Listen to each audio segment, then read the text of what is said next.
पुंडलीकवरदा हरिविठ्ठल श्री ज्ञानदेव तुकाराम सद्गुरु समर्थ त्र्यंबकानंद महाराज की जय। माऊली ज्ञानेश्वर महाराज की जय। जगद्गुरु तुकाराम महाराज की जय। श्री गुरुदेव दत्त। अफलाकांक्षिभिर्यज्ञो विधिदृष्टो य युज्यते यष्टव्यामेवेति मनः समाधाय स सात्विकः। हा 17व्या अध्यायातला 11वा श्लोक आहे। आता 3 प्रकारचे यज्ञ सांगू लागलेले आहेत। त्यात पहिल्यांदा सात्विक यज्ञ सांगायचा आहे।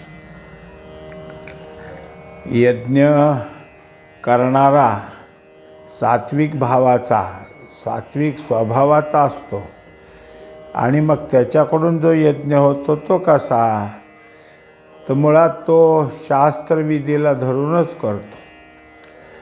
शिवाय त्या यज्ञापासून कोणत्या प्रकारची फलाची अपेक्षा करत नाही।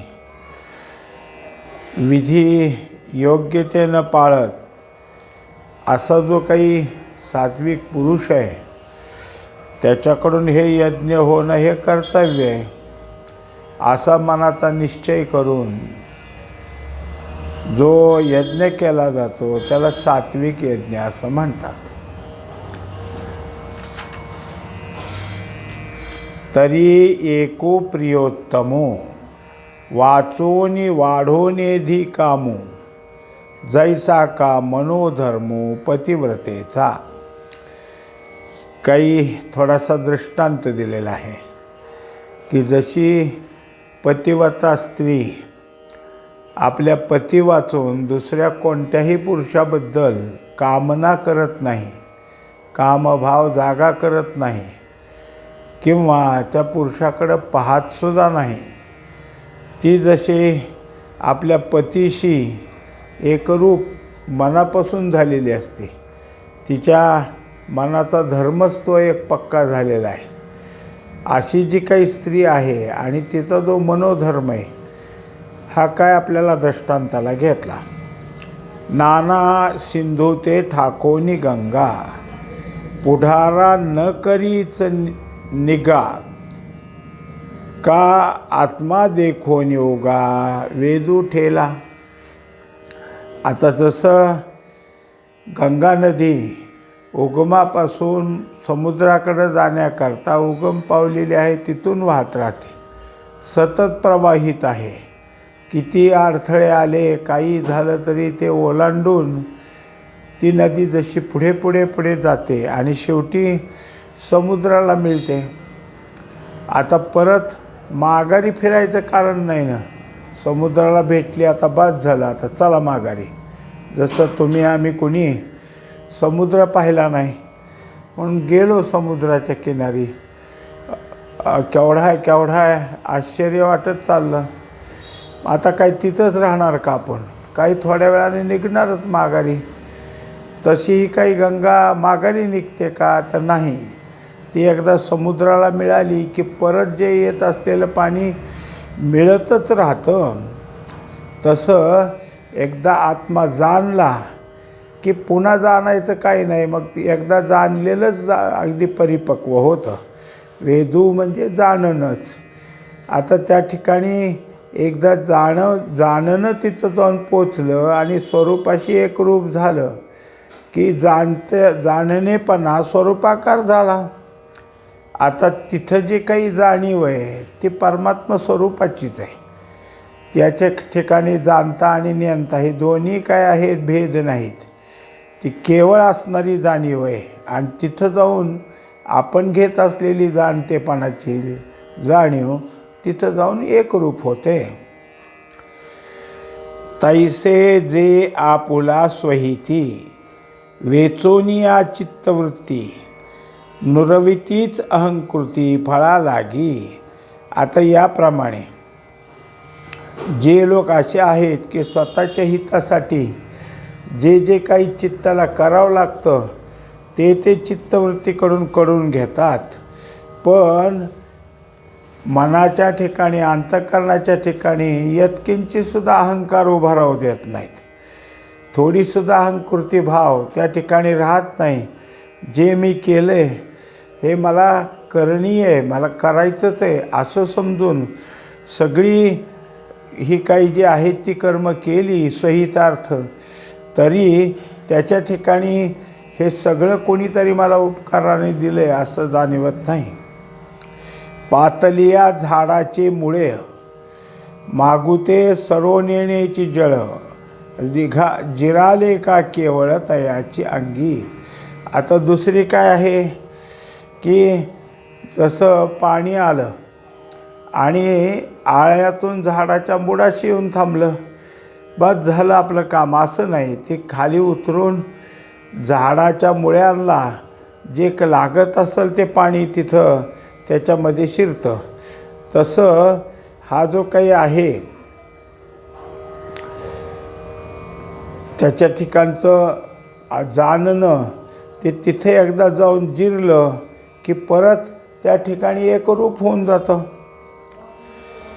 तैसे मने देहे देही मने देहे दोही यजन निश्चयाच्या ठाई हरपोनी जे काही वांछिती ना. आता यज्ञ करत असताना मन आणि देह हे एकरूप केलेले आहेत. आपण जो यज्ञ करतोय ते यज्ञ आपली काही इच्छा असे नाही तर नसो त्यासाठी यज्ञ चालला आहे असं जे काही आहे स्वतःच्या ठिकाणी ते विसरून जातात आणि हा जो यज्ञ आहे तो अगदी माझं कर्तव्य कर्मच आहे असं समजून करू लागतात. तिही फळवांच्या त्यागी स्वधर्मा वाचोनी विरागी की जे जो यज्ञो सर्वांगी अलंकृतो.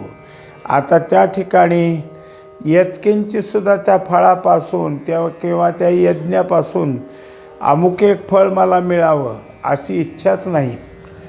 उलट काही इच्छा अंतःकरणातनं जागी झाली तर त्याचा लगेच त्याग, ते लगेच सोडून द्यायची जाते. असं जे काय आहे ते जे काही चाललं जातं त्यात आता तुझा स्वधर्म काय असं न शिकवलं तरीसुद्धा त्याच्या ठिकाणी धर्म तयार असतो आणि त्यामुळं त्याच्याजवळ आता जरी काही झालं तरी त्या ह्याच्यामध्ये जसा तो विरागी होतो.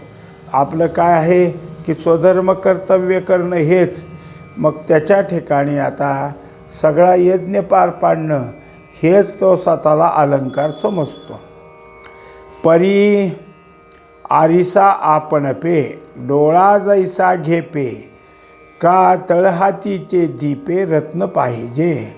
आता ज्याप्रमाणे आरसा आपण त्यात पाहिलं की आपल्याला काय आहे आपलं जे स्वरूप आहे तेवढंच दाखवतो, ते स्वतःकडं काही ठेवून घेत नाही. जे त्याच्यापुढं दिसतं ते सगळं तो काय करतो परत करतो. आणि हातात घेतलेला दिवा तर तुमची एखादी वस्तू कुठे शोधायची तुम्हाला, ती का हरवली का, हे सगळं जे काही आहे तो दिवा हातात घेतला की त्या वस्तूपर्यंत नेऊन सोडतो. आणि मी तुम्हाला वस्तू दिली बरं का असा कधीच त्याच्या ठिकाणी भाव नसतो. दिव्याने एवढं जरी मदत केली तरी मला फार महत्त्व द्या असं कधी तो म्हणत नाही. नाना उदिते दिवाकरे गमावा मार्गो दिठी भरे तैसा वेद निर्धारे देखोनिया. आता ज्याप्रमाणे मनुष्य जो काही प्रवास करणार आहे आणि त्यांनी मुक्काम केला एखाद्या धर्मशाळेत, दुसऱ्या दिवशी निघाला पण उजाडलं होतं, तेव्हा त्याला कोणत्या रस्त्याने जायचं ते रात्री कळत नव्हतं. तिकडं निघाला पण ते रस्ता चुकायचा आणि परत म्हणलं आपलं देवळातच जाऊ, परत यायचा. मग सकाळी जे दुसरे नियमाने येतात त्यानं थोडे विचारलं की तुम्ही इथं जे काही आहे तुमच्या ठिकाणी आता काय आहे,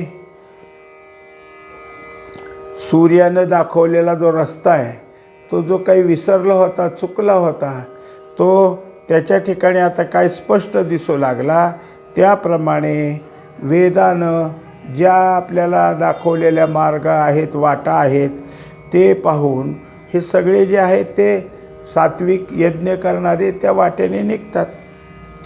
तिये कुंडे मंडप वेदी आणिकही संभार समृद्धी, ते मेळवणी जैसी विधी आपण केली. आता यज्ञ म्हणलं की यज्ञाचे जे विधी असतो तो असतोच. त्यात यज्ञ होमकुंड करावंच लागतं, मंडप असतो, त्याला वेदी बांधावीच लागते. आणि मग जे काही लागत असलेलं यज्ञाच्या आहुतीचं म्हणा, ह्याचं सगळ्या सामुग्री गोळा करायच्या. आणि मग नुसतं ते नाही, विधीप्रमाणेच अग्नी निर्माण करण्याच्या विधीपासून जे झालं ते दररोजचे जे काय असेल त्याप्रमाणे तो विधी आणि तसे काय आहे यज्ञ तो पार पाडला जातो. सकळावयव उचिते लेणी पातली जैसी अंगाते, तैसे पदार्थ जेतीचे तेथे विनियोगोनी. आता काय आहे की मनुष्याला शरीराला अवयव आहेत, पण ठराविक अवयवाला ठराविक ठिकाणी दागिने घालायचे असतात.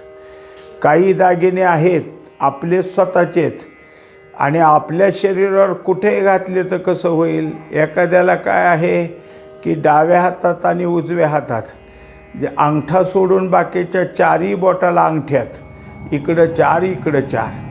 आता त्याने बोटात घालण्याच्या ऐवजी माळ केली आणि गळ्यात घातली, तर ते शक्य नाही.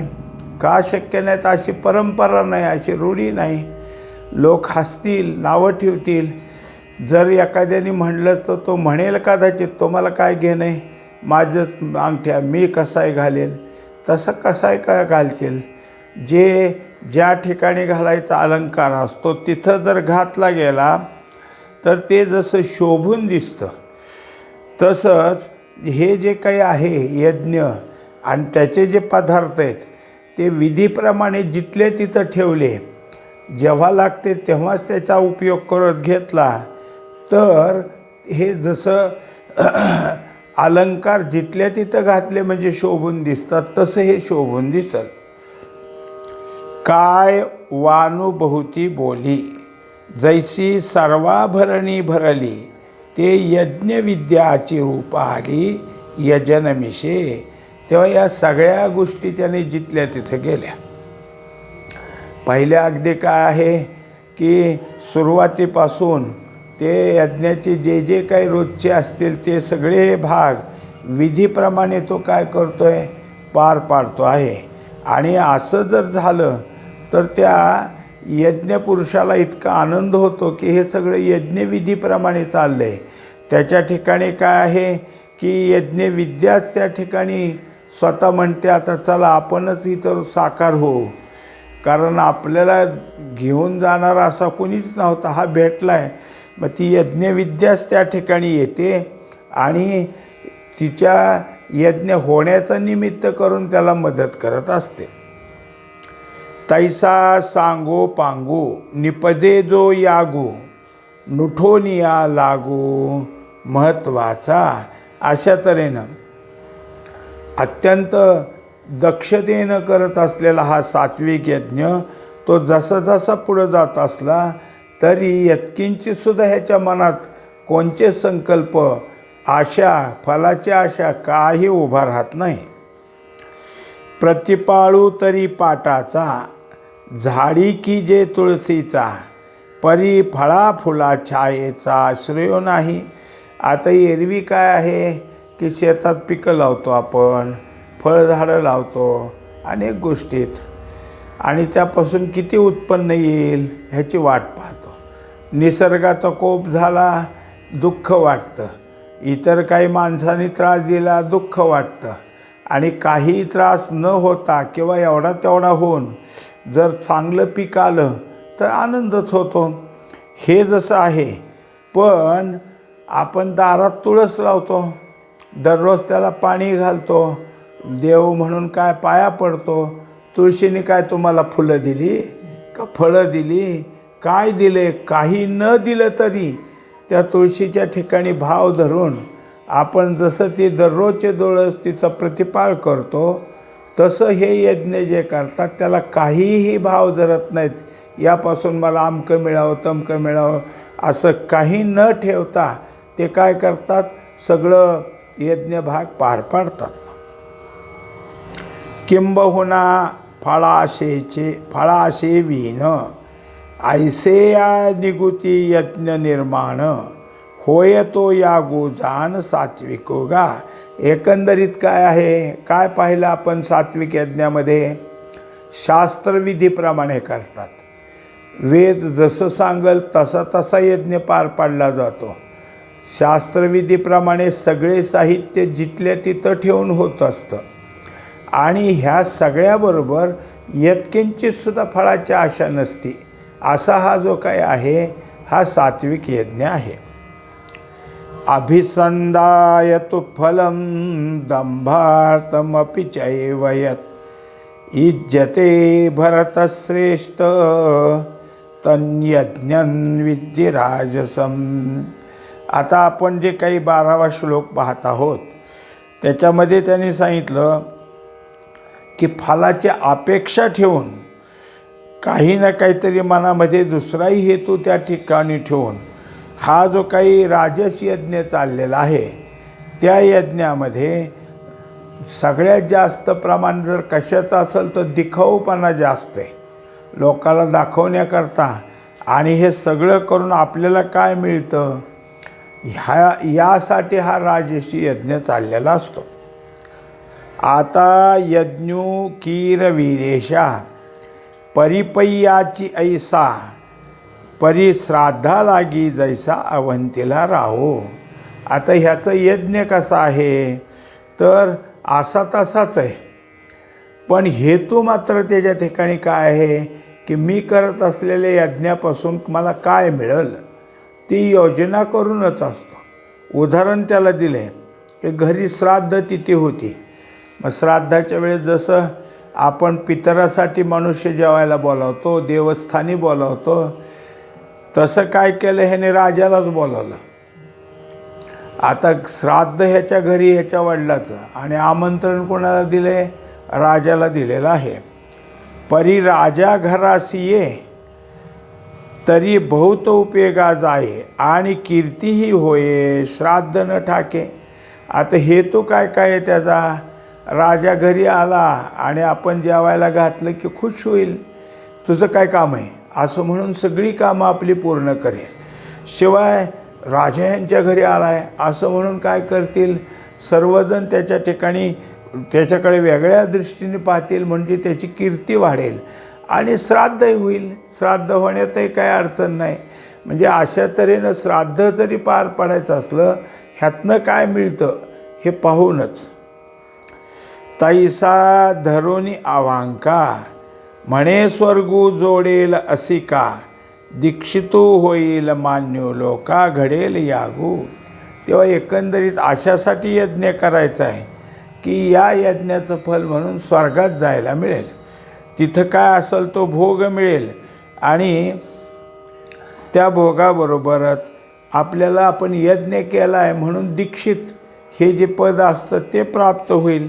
असा तो काय आहे की कोणता फायदा किती होतो हे पाहूनच यज्ञ करतो. ऐसी केवळ फळा लागी महत्त्व फोकारावया जगी पार्था निष्पत्ती जो यागी राजस पैतो. आता जर काही असेल तर फळ पाहिजे, जगामध्ये आपली कीर्ती झाली पाहिजे आणि या यज्ञापासून जे आपल्याला प्राप्त व्हायचं आहे तेही यथास्थित प्राप्त झालं पाहिजे. असं सगळा विचार करून हा मनुष्य काय करत असतो, यज्ञ करत असतो. ऐसी केवळ फळा लागी महत्त्व फोकारावया जगी पार्था निष्पत्ती जो यागी राजसी. म्हणजे फक्त याच सगळ्या गोष्टी.